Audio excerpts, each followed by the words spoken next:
Tassa bhagavato arahato samma sambuddhassa.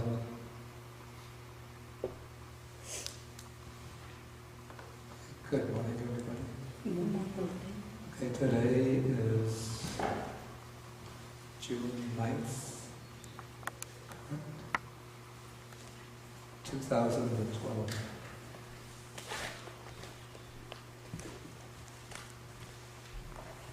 And today we are taking Sutta number 74 in the Majjhima Nikāya. This is called the Dighanaka Sutta, and it's on page 603. It's a short sutta. Do you have it? Maybe you could move over to the seat.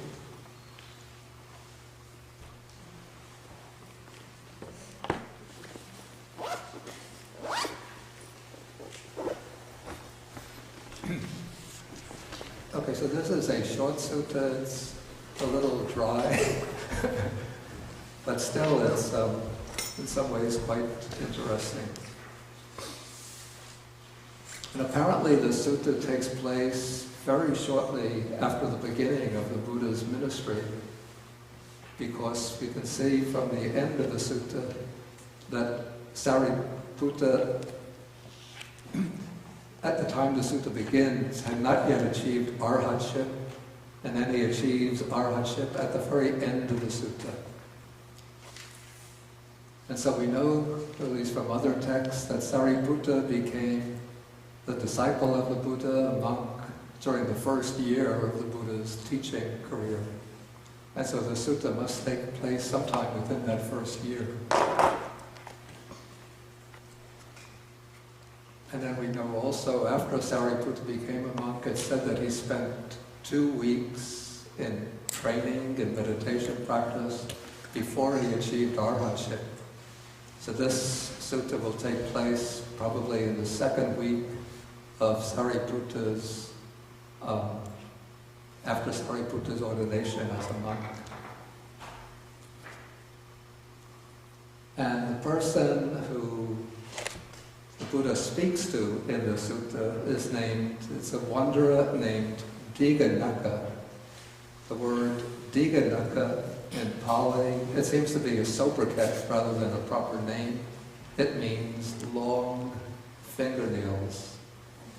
And so, since he was a wanderer, belonging to one of the ascetic communities, probably their practice was to abstain from cutting their fingernails. And so his fingernails would have grown very long. I think even in India today you could sometimes see ascetics like this who observe that practice. They grow very long hair, long beard, and they don't cut the fingernails, so the fingernails become very long. I think we see this also maybe in pictures of the Chinese immortals. Is that the case? The Taoist immortals? They have long fingernails? No? They cut their fingernails. I've seen some pictures like that. Okay, now Dighanaka was not only a wanderer, but he was, according to the commentary, he was the nephew of Sariputta. According to some other traditions, Buddhist traditions, he was not the nephew, but some other relative of Sariputta. And so he had heard that whether nephew, his uncle, or his nephew, depending on which tradition one is following, had become a disciple of this monk that went by the name Gautama. And so he was apparently a skilled debater, this Dighanaka, and he thought that he would go to see the Buddha and argue him out of his position, engage him in a debate, and then defeat the Buddha in debate, and in that way win back his uncle or his nephew, Sariputta, to win him away from following this bad teacher called Gautama. Okay, so Dighanaka comes to the Buddha. This is when the Buddha is living at the Boar's Peak on the mountain Vulture Peak, which is outside of the city of Rajagaha. So Dighanaka comes to the Buddha, they exchange greetings, engage in some cordial introductory talk. How are you today? How is your health? And so on. Then Dighanaka sort of opens the debate by saying, my doctrine and view is this, that nothing is acceptable to me. And it's a little puzzling the way it's stated, and the text itself doesn't give any explanation of what he means by this.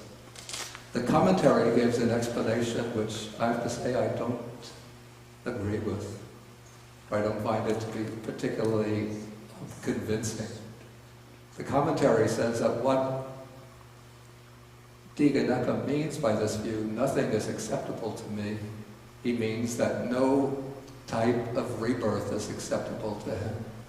And so according to the commentary, what Dighanaka is stating is that he completely rejects the idea of any kind of rebirth, and so he's an annihilationist, one who holds that at the end of this life, existence completely comes to an end and there's no continuation of consciousness or experience beyond the end of this life. That's the commentarial explanation, but first, it's not apparent in the statement itself, and it doesn't quite make sense to me. I would take just my own interpretation, though some other people agree with me, that what is intended by Dighanaka's view that nothing is acceptable to me is that no view is acceptable to me. In other words, he could be one of these extreme skeptics who hold that it's impossible for human beings to know to come to any kind of knowledge about matters beyond the range of immediate experience.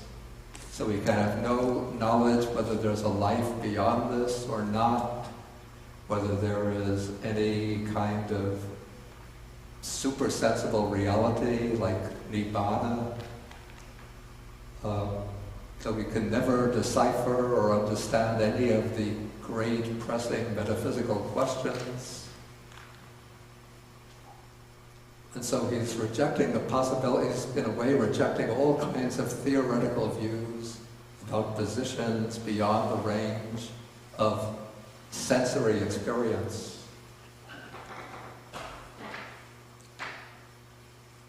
And he states his position apparently very forcefully, a little bit maybe aggressively or provocatively, like he wants to provoke the Buddha by indicating that since his view is that no view is acceptable to me, the implication for the Buddha should be that even your view won't be acceptable to me. So in a way he's indirectly challenging the Buddha. But the Buddha is also a very skilled debater, don't forget. And so the Buddha is going to pick up on his statement and turn the tables on him by turning his view against himself.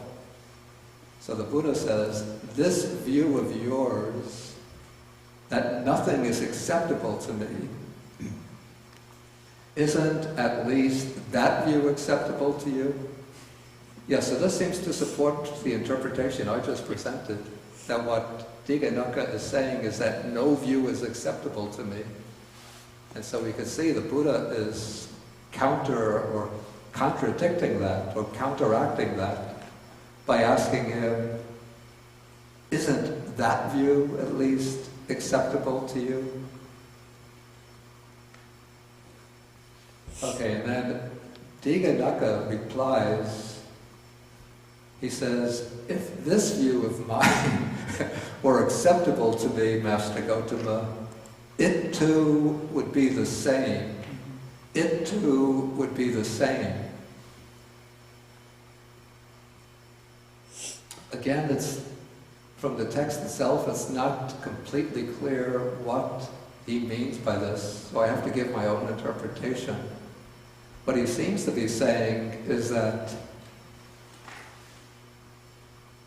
even though he proposes this view that nothing is acceptable to me, but he's saying that even this view of mine is something that I don't hold to, don't cling to.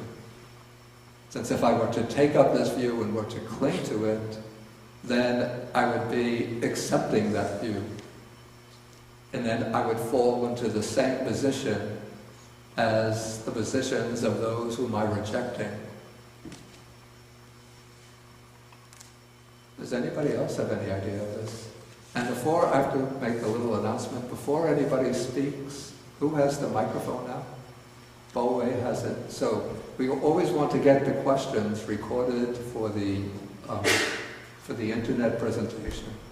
So before anybody asks a question or makes a comment, please take the microphone from Boe at the beginning, then hold on to it, and the next time somebody else has to comment, then you who have spoken should give the microphone to the next person to speak. And that way, each one who speaks then becomes the master of the microphone with the responsibility of passing it on to the next person.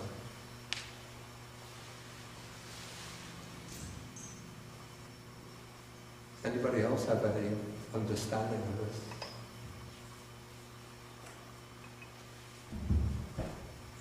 Kathy, is that you? Katie.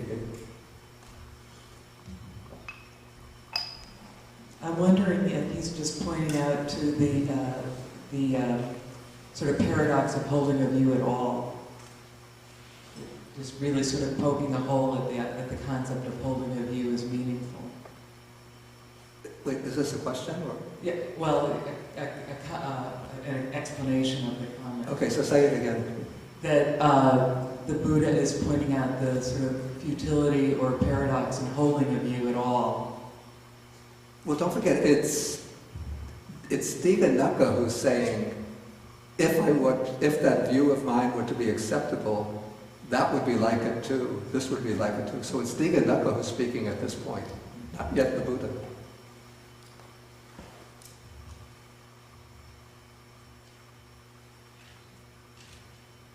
Okay, so now you hold the mic.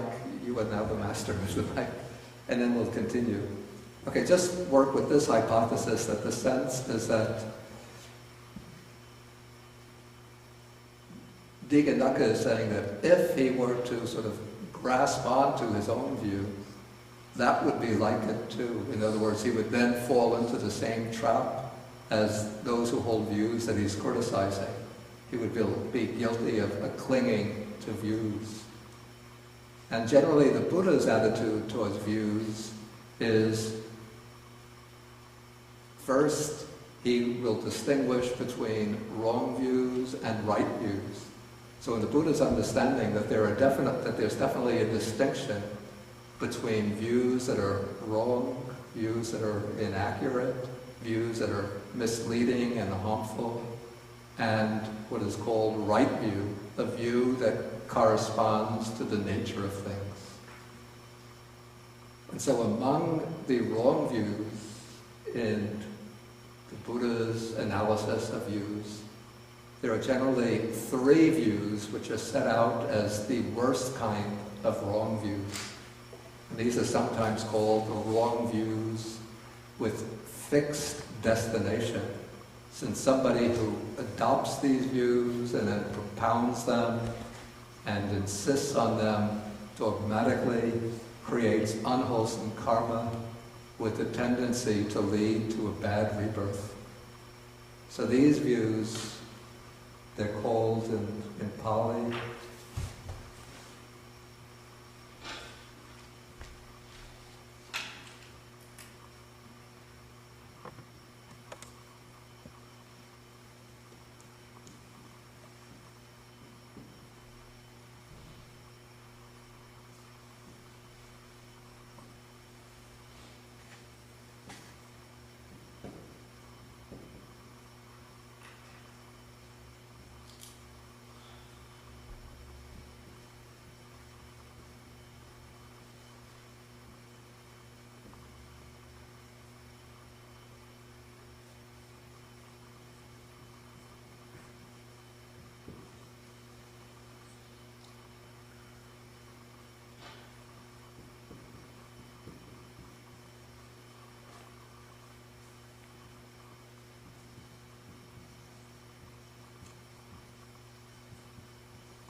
I don't want to frighten people away with a lot of poly terminology, but it's sometimes good for your notes just to know these terms. Okay, what's called Natikavada means, maybe we render this sometimes as the doctrine or teaching of, you could say, moral nihilism. Natika means literally there is not. And this is the view that denies that there's any, through our actions, that we create any karma, and it denies any existence beyond death. And so it holds that there's no point in doing anything good, no point in avoiding what is bad or unwholesome, because this is the only life we live, so we might as well enjoy ourselves to the utmost.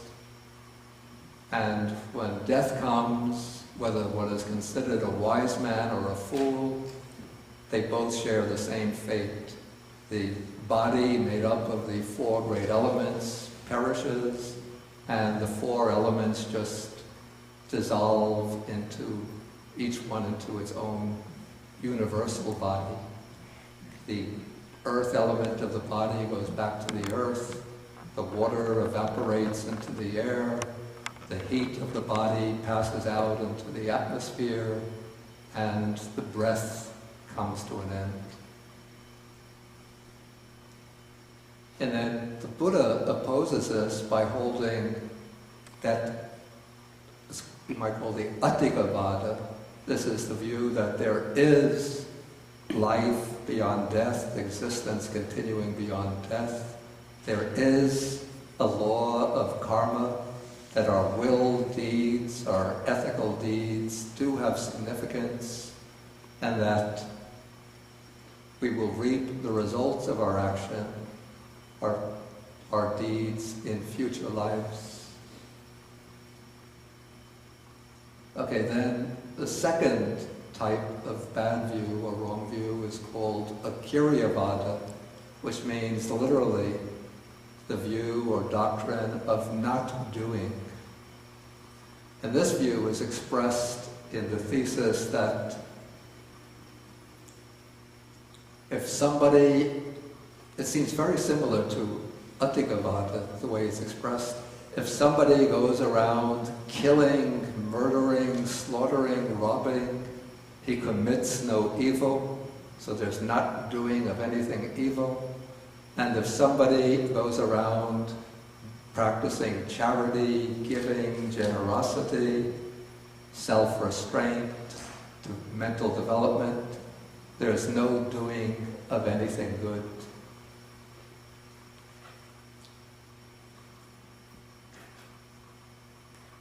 Okay, and the Buddha opposes that view with his doctrine of Kiryavada, the view of doing. That is, when we do certain actions, we are doing what is bad, unwholesome, harmful. When we do other actions, we are doing what is good, what is beneficial, what is helpful. And then the third type of strong wrong view is called a Hetukavada, which is the view that there is no cause, no condition for the corruption or defilement of living beings, and no cause, no reason for the purification or spiritual development of living beings. This view holds that people are determined by fate, that their destiny is sort of predetermined, and whether they do things that we consider to be wholesome or unwholesome, good or bad, they each have their own process of development that they have to go through, and whether one is good or bad, when that predetermined time comes, one will attain liberation.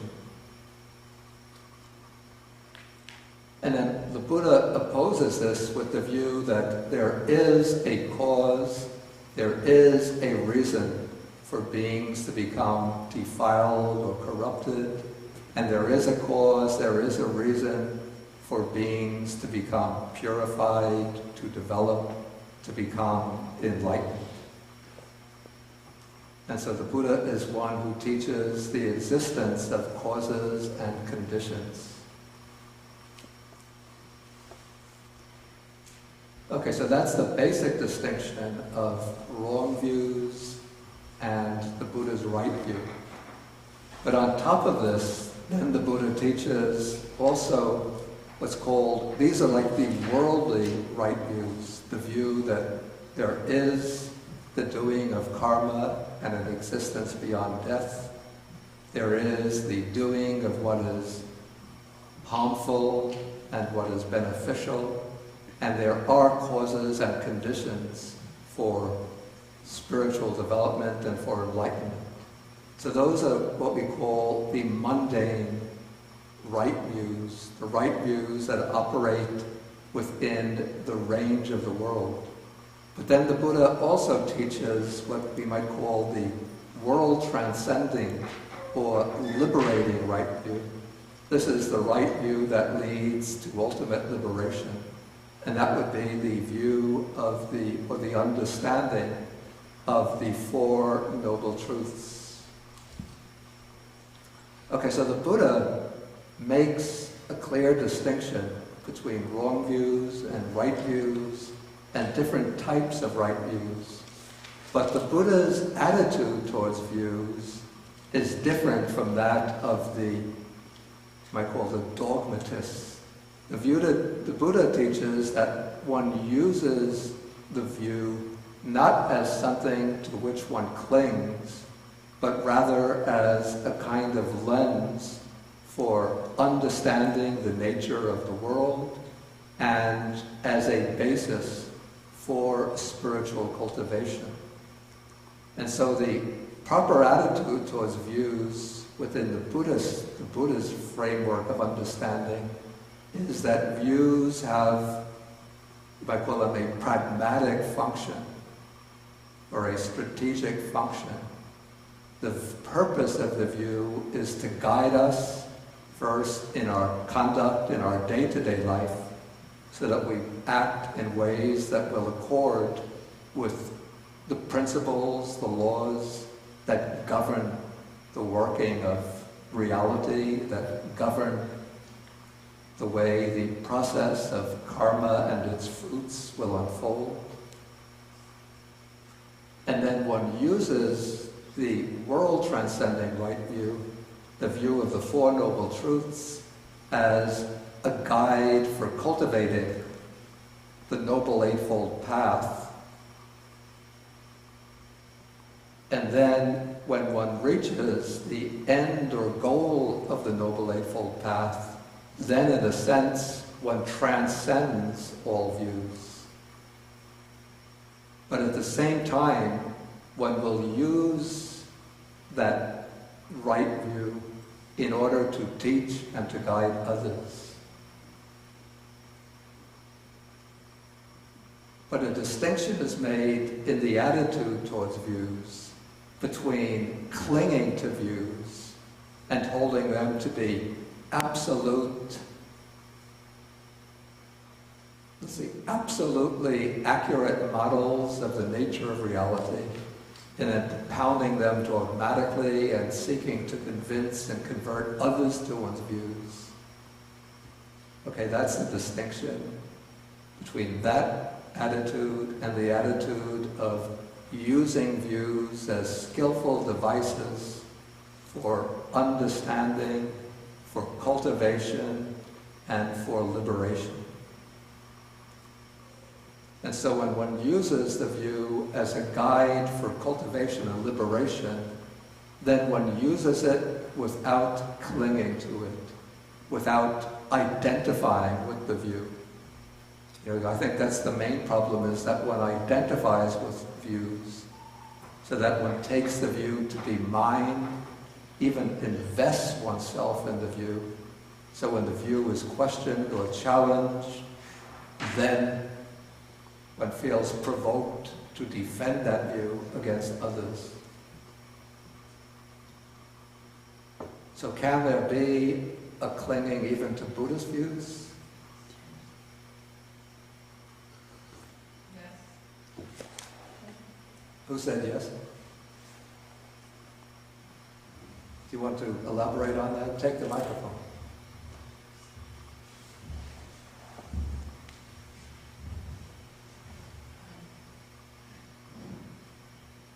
Yes.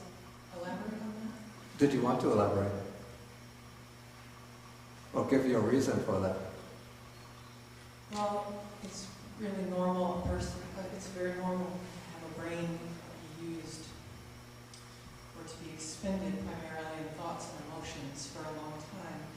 And so one comes to Buddhism often via those vehicles, emotional need and then cognizing Buddhism, thinking about it. Therefore, as I think you mentioned last, I'm thinking of a different teaching of the 4 types of person who studies Buddhism. The one that just studies but doesn't practice. And that's how it can be just clinging to Buddhism, there being no practice, in my opinion. Yeah, okay, that's good. Yeah, I think you do sometimes see, especially if you've lived in a Buddhist country for some time, how people become proud of, I'm a Buddhist. And then if other religions present their view, then they feel compelled to defend the Buddhist view against the view of other religions. And then they become involved in arguments and debates. And not only between Buddhists and other religions, but even within Buddhism, there are different schools of thought. You know, in India, there were some 18 schools of thought, and at least some of them have passed down treatises in which they take up the views of the other Buddhist schools, and then they basically debate with them and try to refute them. So in the Theravada tradition, we have a text called Kata Vattu, which is translated as basis for discussion or basis for debate. And what it does is to take up the views of other Buddhist schools existing in India at that time, and then tries to argue against them, usually appealing to texts. But the other schools also had their texts in which they debate with all of the other schools. And so we get this sense that each one has to defend its fundamental standpoint against the fundamental standpoints of other schools. Yeah. I remember last week you may have said that mamankara comes from the root word ma, to measure. Not the mamankara. Mana comes from the root meaning, mana means conceit. It comes from a root word meaning to measure. So maybe that also supports this idea that a person can cling to a Buddhist. It's adding to what you just said, or needlessly adding to what you just said, adding the measurement, the value addition, clinging to the meaning of measure, the value addition to a thought, to a... Yeah, well, certainly people build up conceits on the basis of their views. And so they think, my view must be the best, and therefore because I hold this view, I must be the best. Or at least better than others.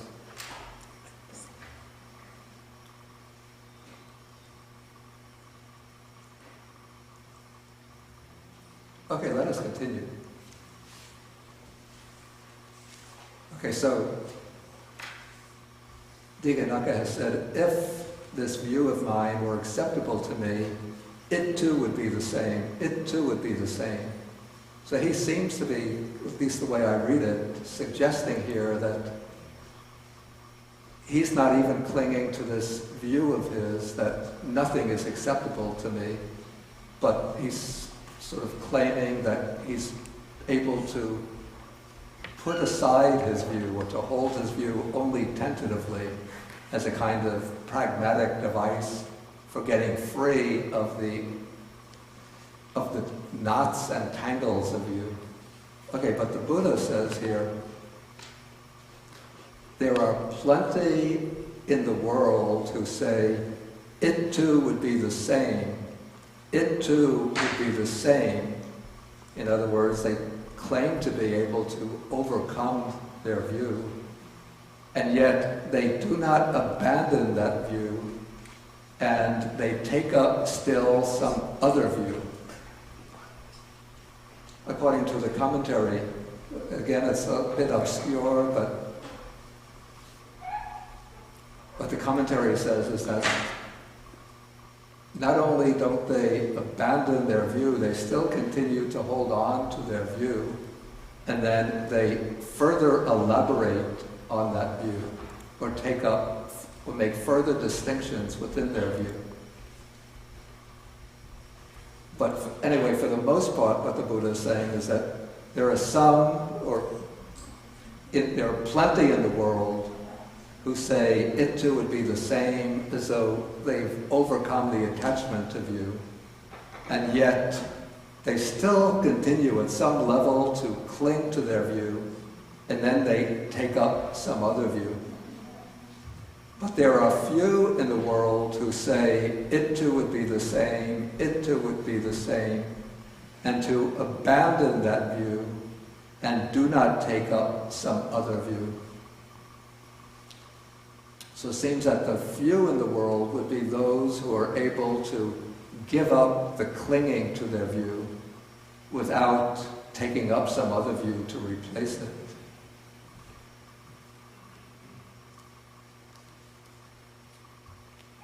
Does this seem tenable so far? You know, the sutta is, again, it's quite obscure, and I have to interpret as I go along.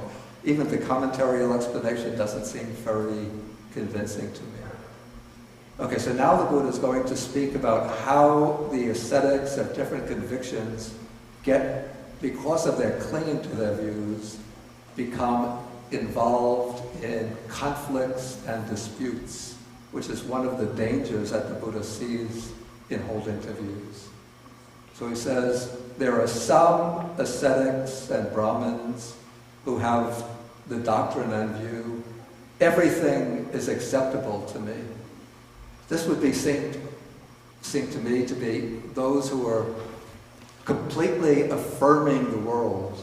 You know, they can't affirm every view, but they're saying that everything in the world is acceptable to me. Maybe it's a view of like loving everything in the world. And there are some who have the view that nothing is acceptable to me. I think here the Buddha is suggesting those who take the view that everything in the world is sort of misery, everything in the world is just a tangle of trouble and turmoil, and so I'm rejecting everything in the world. And then some take the view that some things are acceptable to me, some things are not acceptable to me. Okay, now the Buddha makes a distinction in these positions. He says, among these, the view of those recluses and Brahmins who hold the view, everything is acceptable to me. Those who are world affirmers, who accept or willing to endorse everything in the world. He says, this view is close to lust, close to bondage, close to delight, close to holding, close to clinging. So this view, which might seem to be intellectually sophisticated, trying to find some grounds for ultimate affirmation of the world, from the Buddha's standpoint, is on the side of clinging. But the view of those recluses and Brahmins who hold a doctrine and view that nothing is acceptable to me, the view of complete, say, world rejection, world denial, repudiation of everything in the world, this view is close to non-lust, non-bondage, non-delight, non-holding, non-clinging. And so we know that the ideals for the ascetics in the Buddha's time, and the Buddha was in that group, was to put an end to clinging, to attachment, to bondage.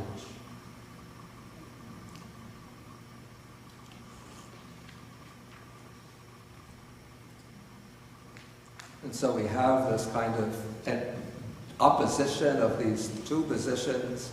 Everything is acceptable to me, everything is not acceptable. Usually they're seen as polar opposites. But the Buddha seems to be affirming, or at least approving to a greater extent, the view of those who say nothing is acceptable to me. How does this square with our ordinary understanding, our usual understanding of Buddhism? Because there's kind of a popular understanding of Buddhism which says that through the practice of mindfulness, one should come to be able to appreciate, live completely in the present, be able to appreciate everything that one is doing, everything one is experiencing. And yet here, it seems to be saying that the view that one should enjoy everything, experience everything, is on the side of clinging, the side of bondage. Doesn't it seem to be siding with the pessimists? With the kind of grouchy negativists, like Schopenhauer?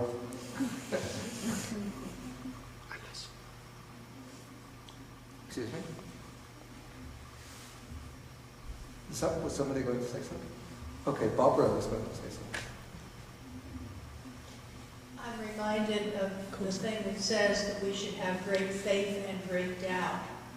And this one is in the territory of the great doubt. That it's not really accepting anything, and that's how we study. We continue and see what turns out. Yeah, The that's... value of doubt. Excuse me? The value of doubt, but not accepting. Yeah, but that is used in the Zen tradition, with the idea that first one has great faith, that there's a possibility of reaching a breakthrough, which is called enlightenment, and then one has great doubt, which is not like ordinary doubt, but it's using the koan or the huato in order to raise a kind of perplexity, which then becomes a basis for that breakthrough. So I don't know whether that's quite the same as what the Buddha is saying here. But I have to say, it's not really 100% clear to me what the Buddha is saying here. But he does seem to be at least approving the view, you might call the negative view, over the view of world affirmation. Let's say, Richard, you could pass the microphone back to Richard. It strikes me that the Dighanaka's response we'll seems come.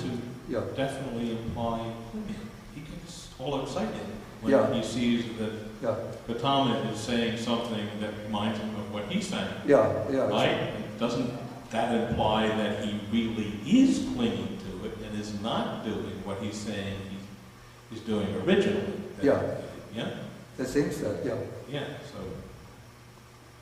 Okay, did you want to add something? Katie? I was thinking what I heard that it's the same thing in the opposite direction over, whereas the nihilist is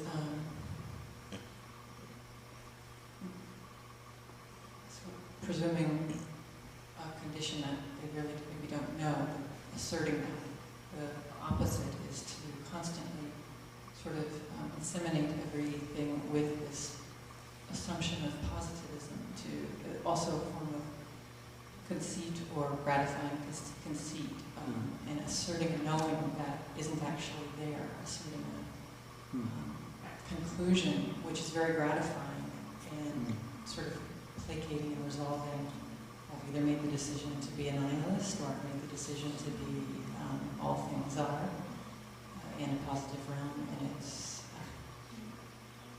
it is a tremendous presumption, a needless presumption that's very common. Okay, possibly. But let us go on and see how this discussion works out. Okay, so when this was said, then, now it's on the next page, Dighanaka says, Master Gautama commends my point of view. Master Gautama recommends my point of view. So Dighanaka becomes happy at the Buddha's statement because he thinks that the Buddha is endorsing his position.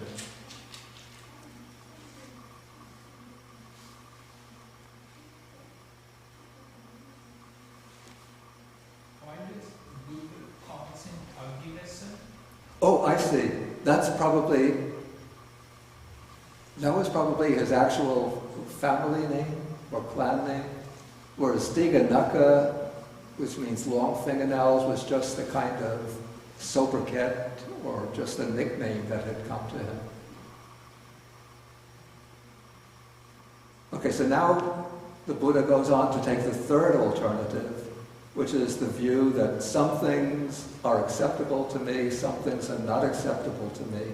So he dissects that point of view and he says, the view of theirs about that some things are acceptable to them, that is close to lust or attachment, close to bondage, to delighting, to holding, to clinging, while the other part of their view, that some things are not acceptable to them, that is on the side of non-attachment, non-bondage, non-delighting, non-holding, non-clinging. So basically he just divides that synthetic view into its two aspects and then puts one aspect on the side of clinging, one aspect on the side of not clinging. Okay, now the Buddha is going to explain how a wise person treats these different views.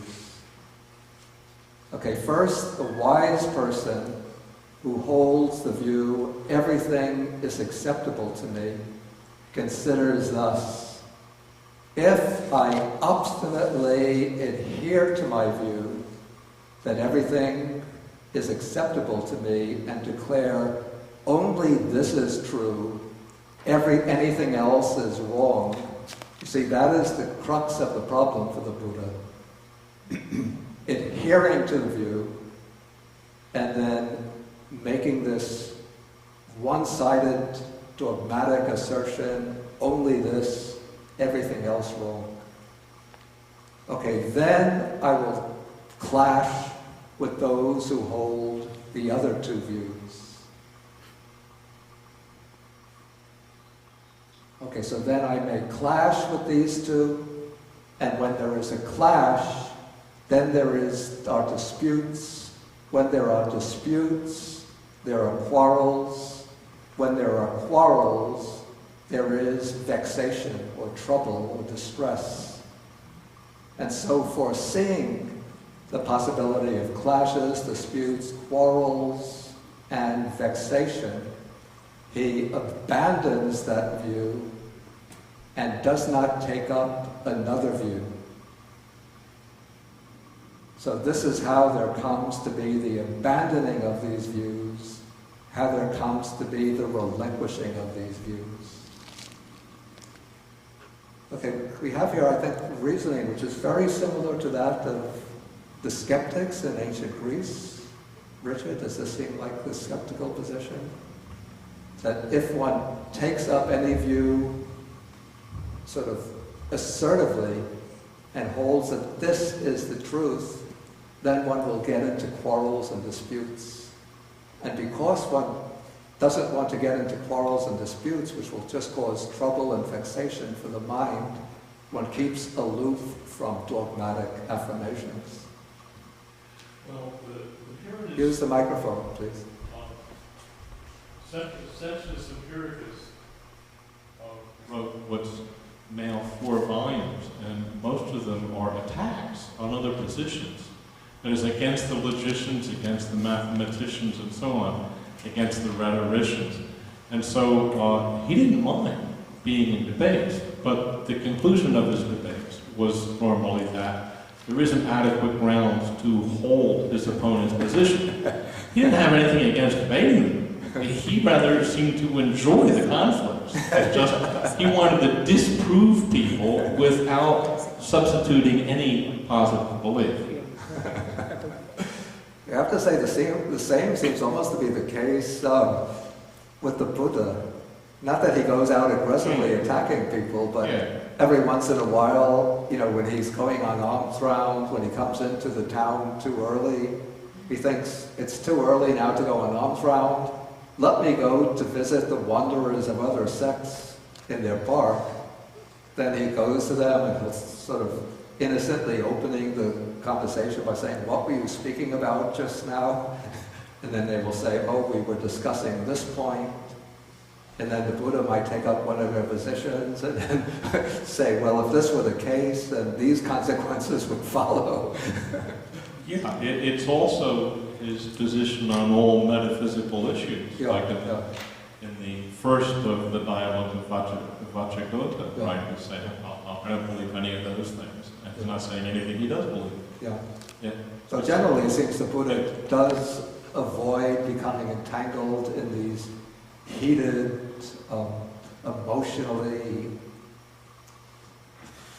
emotionally empowered debates.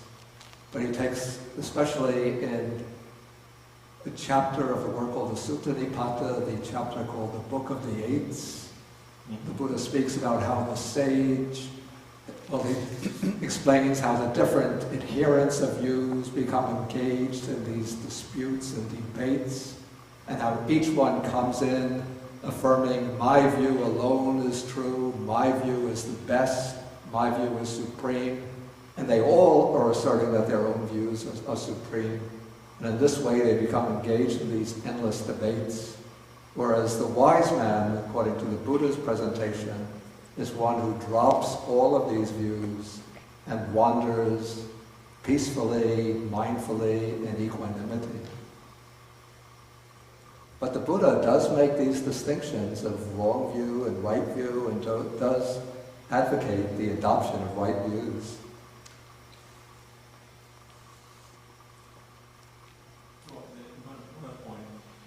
He seems to advocate the adoption of correct views on ethical grounds, primarily. That's a very good point. Because he's saying that they're not, he's rejecting epistemological grounds. That's a very He's good saying point. that ultimately, these views don't exist at all. They're just devices to get you to a good position. Yeah, that was actually the point I was making before, that he uses the views, as pragmatic means for, first one uses the worldly or mundane right view, because it's a guide to ethical action.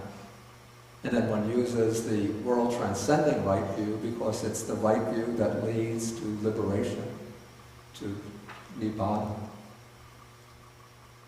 So I think the attitude is that of abandoning or putting down the views in the sense of no dogmatic clinging to the views, but one then will adopt the view because one sees that pragmatic, ethical and spiritual benefits come from certain views.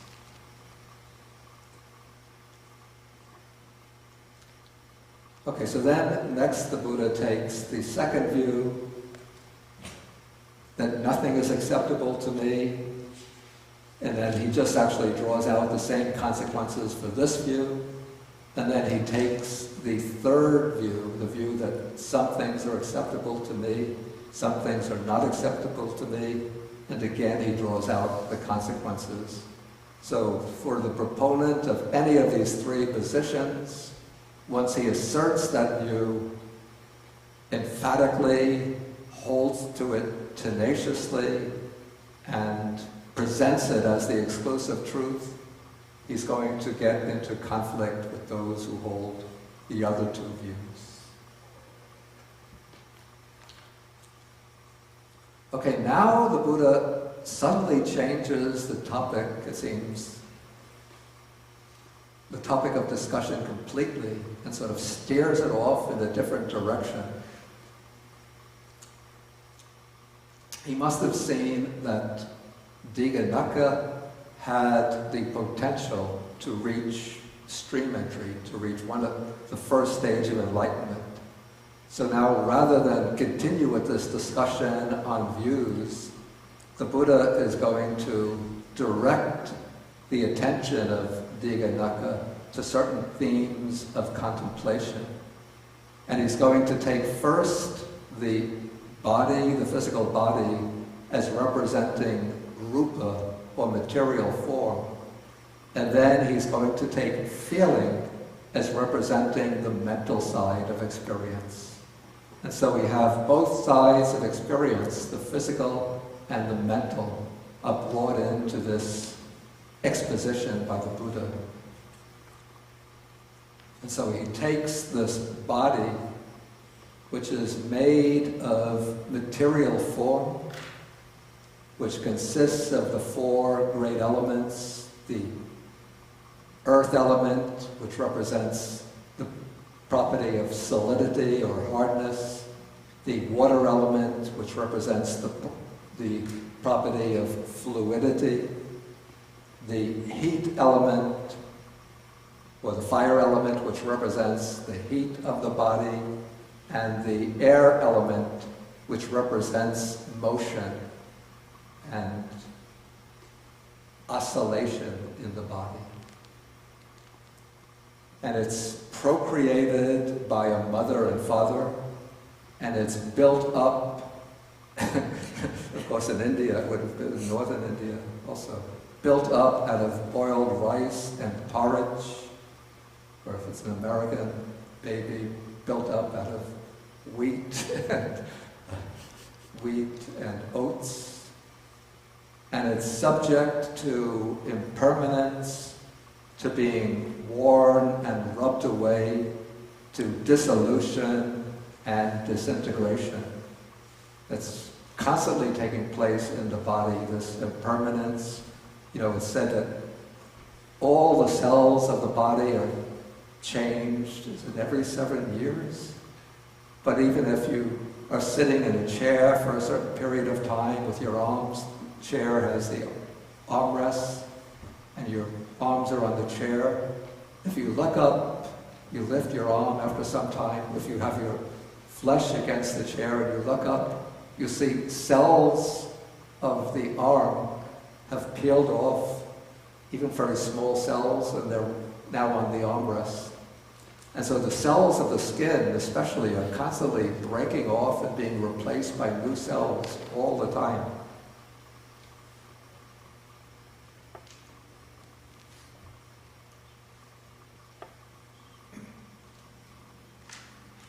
And so the body, what's going to come next is pretty strong.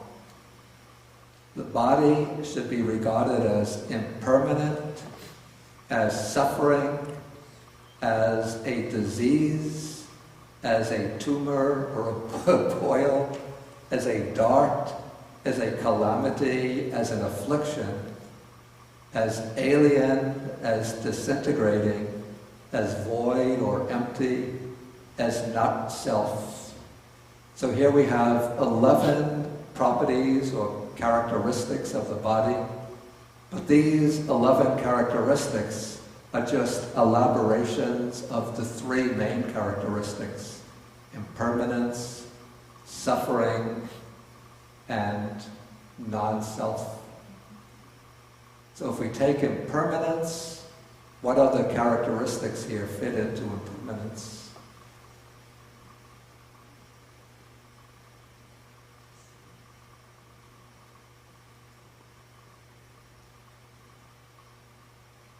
Disintegrating. Right, exactly. Excuse me? Disintegrating. Yeah, that's what Sandy said. Don't say anything else, because I don't see anything else. Okay, let us take not self. What other characteristics form and belong to not self? Void. Excuse me? Void. Yeah, empty. Alien. And alien, right, very good. Alien means other, so one regards it as other than oneself. And then all of the others are sort of elaborations of the characteristic of suffering. So we have these 11 characteristics of the body, and this seems really quite strong, because usually we like our bodies. And we take the body to be a source of pleasure and enjoyment. And I have to say, looking at the body from a medical point of view or a biological point of view, I have to say it's, in many respects, a quite magnificent product or creation. The way all of the different organs perform their functions and are so precisely integrated with all the other organs. You know, if we didn't have a heart, I go to sleep, it's beating, I don't have to check it all the time to see whether it's beating or not. And when it's beating, it's causing the blood to circulate through the whole body. When I eat, you know, I don't have to give any instructions to the stomach to digest the food, it digests it all on its own. The liver will take all of the toxic substances that out of the body, will break them down and discharge them, and then all of this goes to the kidneys. I don't have to give any instructions to the kidneys. It knows what to separate out, what to discharge. So, and so many other things. The spleen, I have only a vague idea what it does, but it's working all the time. The brain, you know, I don't have to give it instructions to think these thoughts, feel these feelings, react in this way, process the beams of light into figures, interpret them. But it's doing this, all of it on its own. Why didn't Dighanaka say you're holding a view of Dhamma, you're holding a view of the body? Okay, first use the microphone so we get it on the recording. Why do you think Dighanaka didn't turn and say, you're holding a view of Dhamma, you're holding a view of the body? It's a good question. I don't know. But maybe he would understand that the Buddha is not giving a view about the body, but just explaining the nature of the body.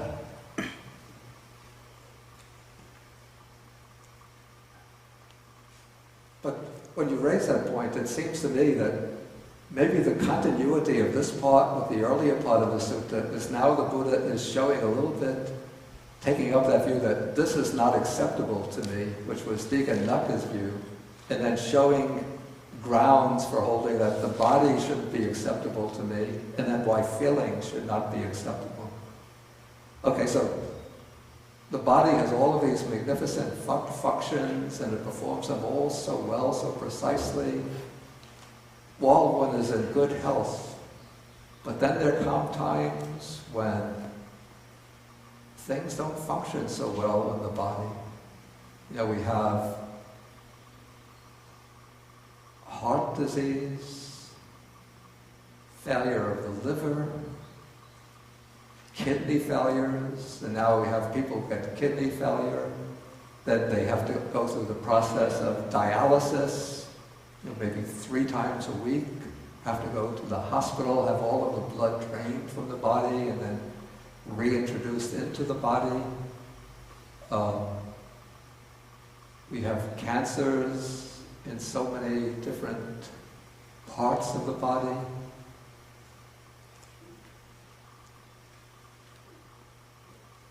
And so the body can be a source of intense pain and suffering.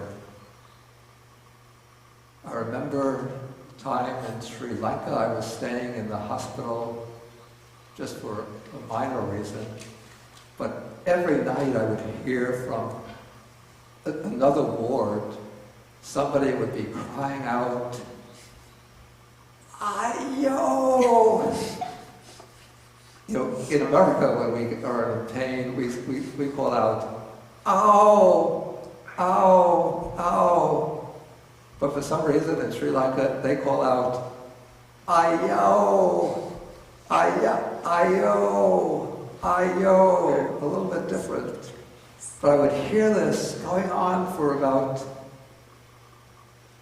it would come for about 5 minutes, then it would quiet down. Then after about an hour, again the same voice calling out, and it would occur to me, wow, how much suffering there must be in the body. I found out later that the person had a kidney stone. And so whenever he had to urinate, he would go through this intense pain.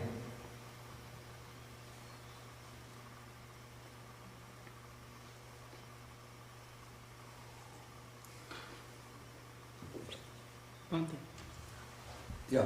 Actually, I just want to answer. I just want to answer her question. I think he is buying Buddha's teaching. That's why he's not interested in arguing. He is paying attention to learn. Yeah, definitely.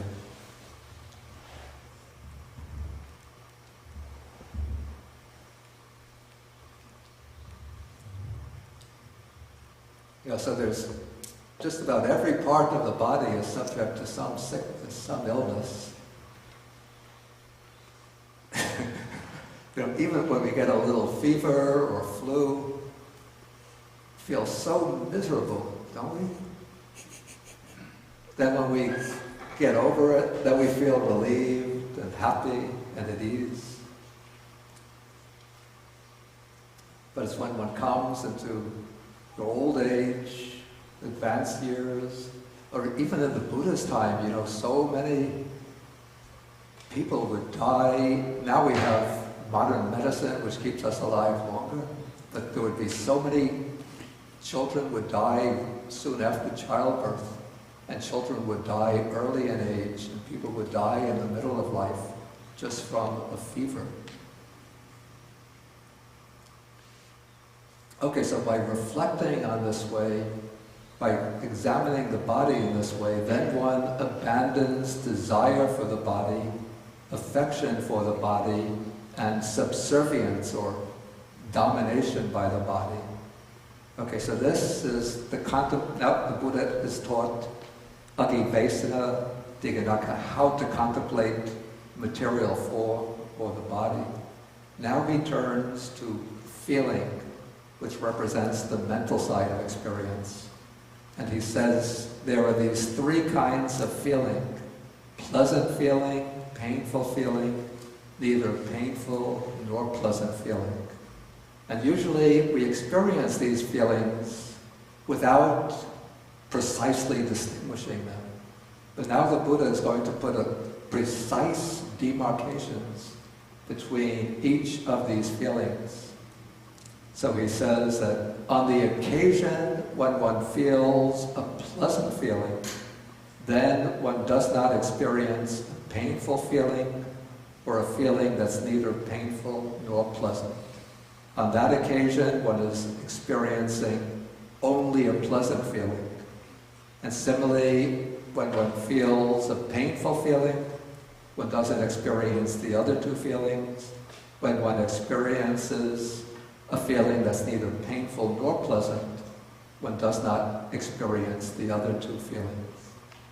And so when one applies this kind of microscopic analysis to feeling, one could see that each feeling is different from the other types of feeling.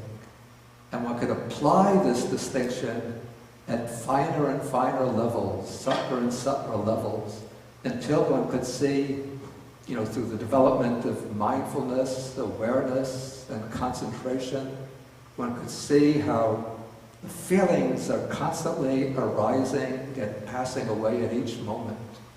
And so a painful feeling, what seems to be a pleasant feeling, a continuous pleasant feeling, if one looks at it keenly with mindfulness, one could see within that pleasant feeling there's actually moments of painful feeling, then there's arising moments of pleasant feeling, and moments of feeling that's neither pleasant nor painful. But because the pleasant feeling is stronger, more dominant, we think of it as a pleasant feeling. And similarly, when we're undergoing a painful feeling, if we pay close attention to our experience, we'll see brief little moments of pleasure, other moments of pain, which in this case will be stronger, more prominent, other moments when there's not a clear pain or pleasant feeling. And so the feelings are arising and passing different at each moment. So when one sees this distinction between the different types of feeling, what will it lead into? What kind of perception or understanding? Impermanence. Say that loudly. Impermanence? Right, exactly. It leads into the insight that all of these feelings are impermanent. Okay, so here we come, paragraph 11. So pleasant feeling is impermanent, and by seeing it precisely, one sees how the feeling arises through certain conditions. Feeling that arises through the I comes into being when there's the contact of the I, the visible form, and consciousness meets that form through the I. Feeling that arises through the ear comes when there's a contact between the sound and the ear, and consciousness goes out to that sound. So all of these feelings are arising from conditions. So they're dependently arisen, and as soon as they arise, a moment after, they pass away, they vanish, they fade away, and they cease. And so in this way, one sees the impermanence, the transitory nature of the three kinds of feeling: pleasant feeling, painful feeling, neutral feeling. Okay, so now the Buddha continues. So now he's probably really has Dighanaka engaged in this discourse. Actually, now this real, I think it becomes very clear to me, just as I explained the connection of this part of the sutta with the earlier part. Because Dighanaka was coming and saying, nothing is acceptable to me, so he's rejecting everything in the world. But he doesn't really have a kind of clear understanding of how to turn that view into actual insight, the kind of insight that will lead to liberation. But now the Buddha is giving him those directions by showing him how to contemplate the body and then how to contemplate feelings. Okay, so now the Buddha continues. So the well-instructed, noble disciple becomes disenchanted with pleasant feeling, disenchanted with painful feeling, disenchanted with neither painful nor pleasant feeling. So usually the pleasant feeling is what's enchanting to us, since that gives us enjoyment, and so we cling to it. But when we experience painful feeling, then we usually try to flee from it by indulging in pleasant feeling. And when we get bored with the neither painful nor pleasant feeling, we try to escape the boredom by enjoying pleasant feelings. But now when one sees how feeling is just a conditioned, dependently arisen process, constantly arising and falling away, one loses the illusion that pleasant feeling is going to give real enjoyment. Okay, so through this disenchantment, there comes dispassion. Through dispassion, or the fading away of attachment, the mind is liberated. It's liberated from the asavas, the influxes of craving and ignorance. And so when the mind is liberated, then there comes the realization.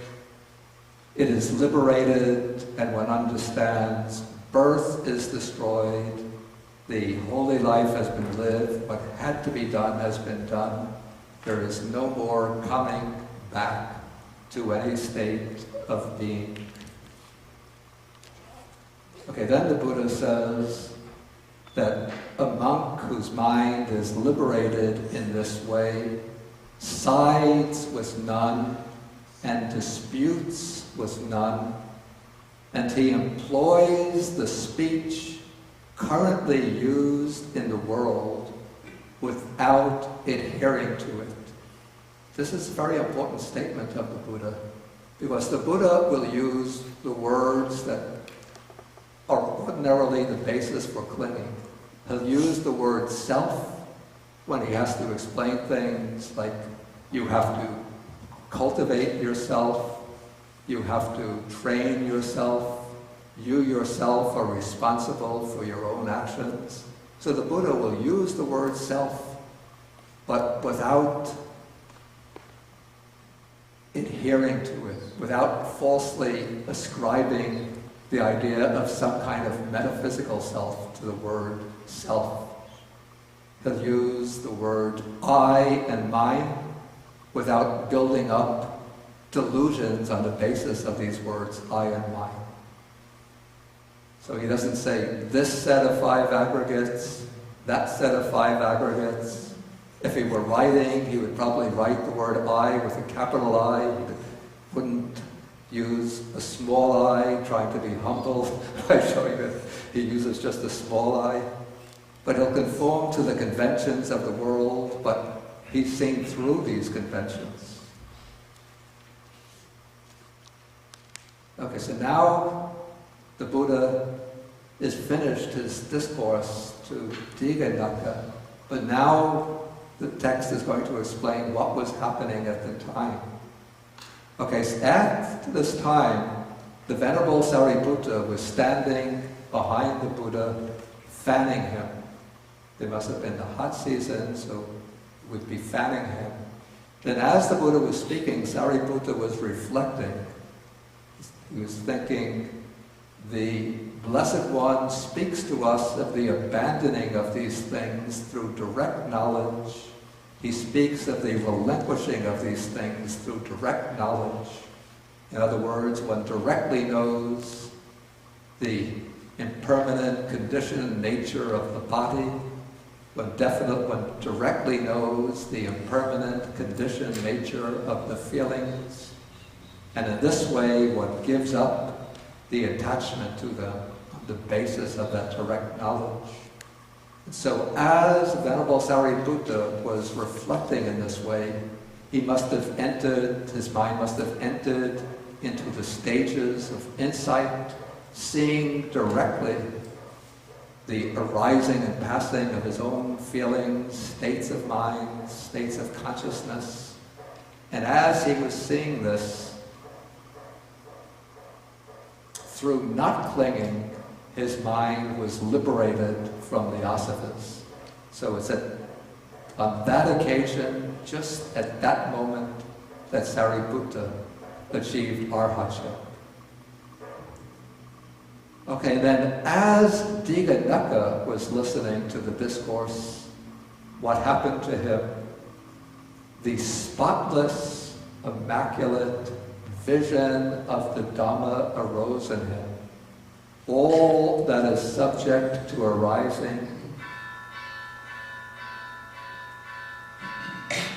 don't worry, is subject to cessation.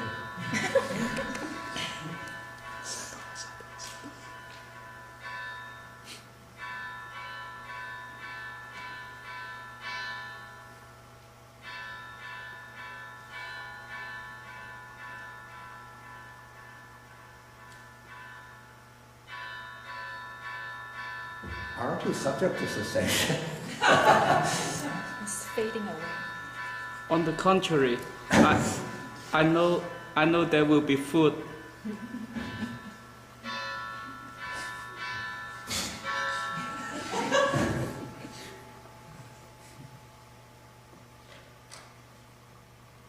Okay. So it arose, now it ceased. Okay, so the spotless, immaculate vision of the Dhamma arose. Everything subject to arising is subject to cessation. Okay, this phrase is, whenever it's used in the suttas, it has a special implication. What it implies is not the insight into impermanence, but it implies that the person who has undergone that experience has undergone the breakthrough to realization of the truth. Usually it's the stage of stream entry. Sometimes it could be one of the 2 higher stages, the stage of once returning or non-returning. But what happens is that the listener is first listening to the Buddha's words, and not just listening, but as he's listening, the mind is going into deep stages of insight, seeing the arising, the impermanent and selfless nature of all the phenomena in experience. And then at a certain point, the mind breaks through all of those impermanent phenomena and comes to the unconditioned, to Nibbana, to the deathless, just momentarily. And when one breaks through to that experience of the deathless, then one could look back and see, as a matter of necessity, that whatever arises necessarily ceases. And so Dighanaka now had that breakthrough experience. And so the text says that Dighanaka saw the Dhamma, attained the Dhamma, understood the Dhamma, fathomed the Dhamma. He crossed beyond doubt, now free from doubt, because he's seen the truth of the teaching. He did away with perplexity. He gained, that word again, intrepidity, or he gained self-confidence. Now he's fearless in his understanding of the Dhamma. And he's become independent of others in the Buddha's teaching. Now he knows the truth of the teaching, so he doesn't even require the guidance of the Buddha anymore, because he's seen the truth.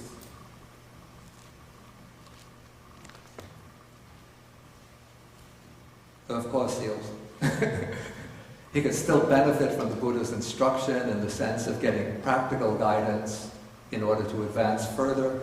But once he makes that breakthrough to the Dhamma, then the truth of the Dhamma, in a sense, becomes grafted into his own being, so that he has that truth always accessible to him. And he just has to reflect inwardly to experience that truth. Okay, so then Dighanaka exclaims, "Magnificent Master Gotama, magnificent Master Gotama.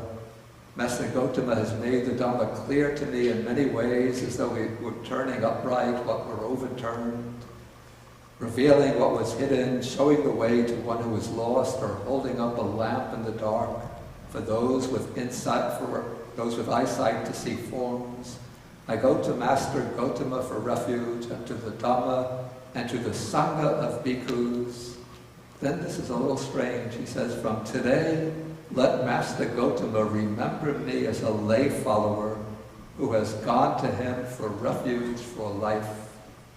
Why do I say this is a little strange?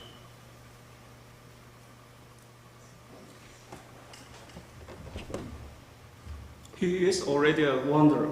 Yeah, exactly. Since he's a wanderer, why should he then become a lay follower? According to a version of this sutta that's come down in some of the other traditions, there are several other versions preserved in Chinese translation, one in Tibetan translation. And this I know from reading my friend Bhikkhu Bodhi, who's written a study comparing the suttas of the Majjhima Nikāya with their counterparts from other traditions, that according to the version in other traditions, when Dighanaka attained stream entry, then he asked the Buddha and went for refuge. He didn't become a lay follower, but he asked the Buddha to be ordained as a monk. Then after becoming ordained as a monk, then he goes off by himself and practices meditation, and then he achieves arhatship. And to me that seems more convincing than the idea that he would go from being a wandering ascetic with long fingernails and long hair. You know, he's probably been wandering for years, living a very tough ascetic life, giving all that up and becoming a lay follower, and probably couldn't work at a decent job anyway.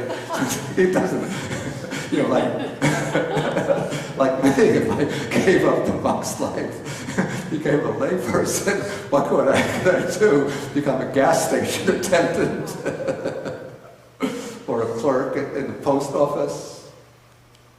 But then they'd say, if I had to take the test for that, oh, you're overqualified, we don't give you the job.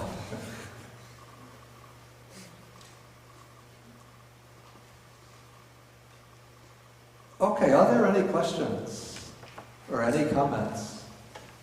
Okay, Richard has a comment, so please pass the microphone back.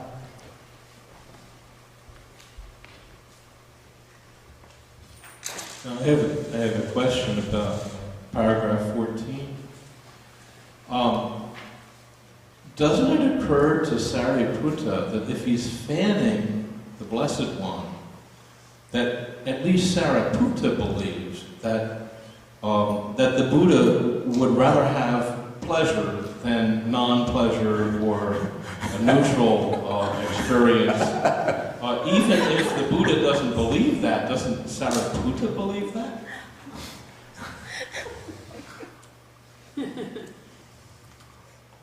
This is a good question, actually. It seems like a trick question, but it's actually a good question. And I would say that, in a way, this is a variant on the statement, he employs the speech currently used in the world without adhering to it. That one still has feelings of pleasure and pain. So, just to change the example, suppose the Buddha is now descending from Vulture's Peak, and there'll be rough road with a lot of sharp stones, and then there'll be the smooth road, which people usually use to climb up and down the mountain. The Buddha certainly is not going to be indifferent to the choice of the road, but he's going to choose the smooth road. He's not going to walk down the stony road and then get his feet pierced by the sharp stones, because it's painful. And so even an enlightened person still has feelings of pleasure and pain, and will still prefer pleasant feeling to painful feeling, but it won't be attached to the pleasant feeling. It won't be disturbed or upset by the painful feeling. So he'll feel those feelings, and naturally will choose situations where one will feel a pleasant feeling over a corresponding situation which will result in painful feelings. But an analogy, a question that's occurred to me sometimes, like if one were to take an arhat, let us take, suppose, a Sinhalese arhat from Sri Lanka, and one gives him a choice of Sri Lankan curries, a meal of Sri Lankan curries, rice and curries, a typical American meal, or Italian food. Which would he choose? Yeah, I think he would choose the Sinhalese, the regular Sri Lankan food. Because that's probably, it's just conditioned that the taste buds are used to a particular type of food, and someone just comes to like it. It doesn't mean that there's craving for that food, but it's just what fits in naturally, maybe with the neural pathways connected to the tasting centers in the brain.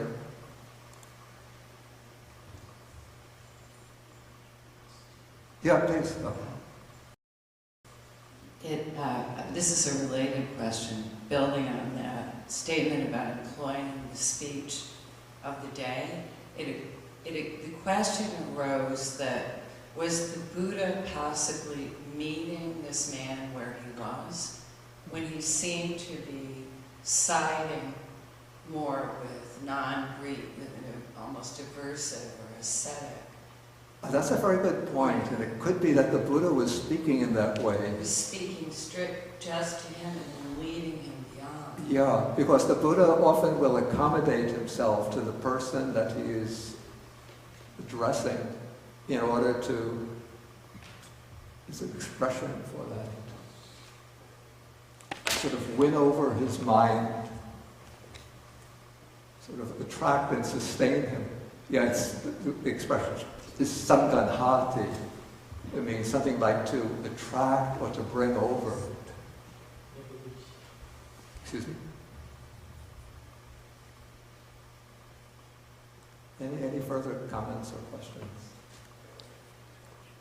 Okay, Richard has another one. Yeah, I just want to, what does Natikavada mean? What?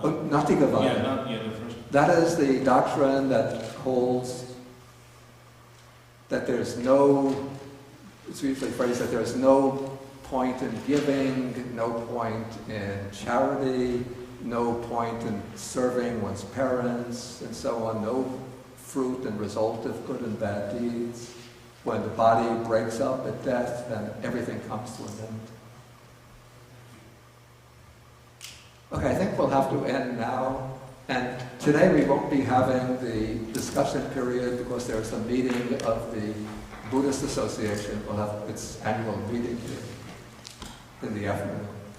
So we'll come together, we'll have the class next week on Sutta number 75 in the Majjhima Nikāya.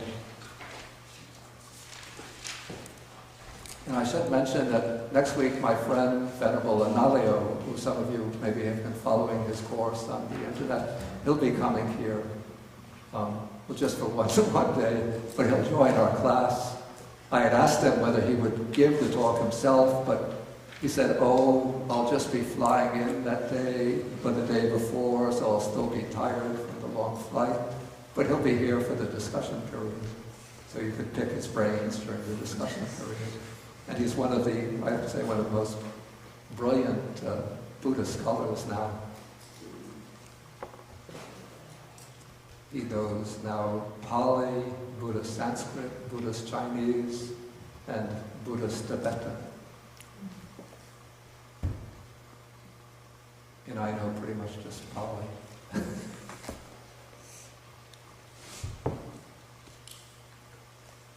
Okay, we end with the sharing of the merits, and there was an announcement that if anybody wants to get the, the audio version of the chant, it will be on Yu-Rong's website, called Noble Path Fellowship.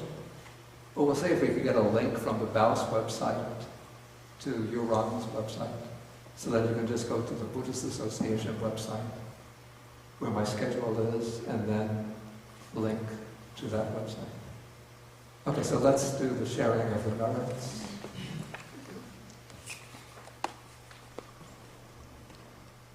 Akasata Chapummata Devanaga Mahedika Punyantam Anumodipa Chiram Vakantu Sasanam Akasata Chapummata Devanaga Mahedika Punyantam Anumodipa Chiram Vakantu Desanam Akasata Chapummata Devanaga Mahedika Punyantam Anumodipa Chiram Vakantu Mantaram Etavata Cha Ampehi Sampadam Punya Sampadam Sabbe Devanumodantu Sabba Sampati Siddhya Etavata Cha Ampehi Sampadam Punya Sampadam Sabbe Devanumodantu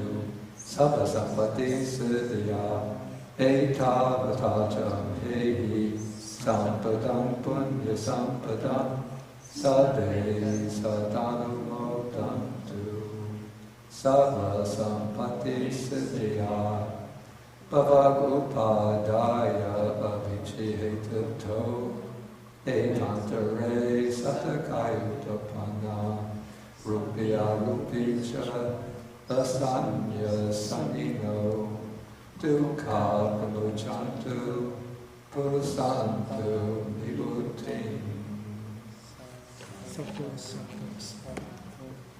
Okay, we end with the 3 short vows.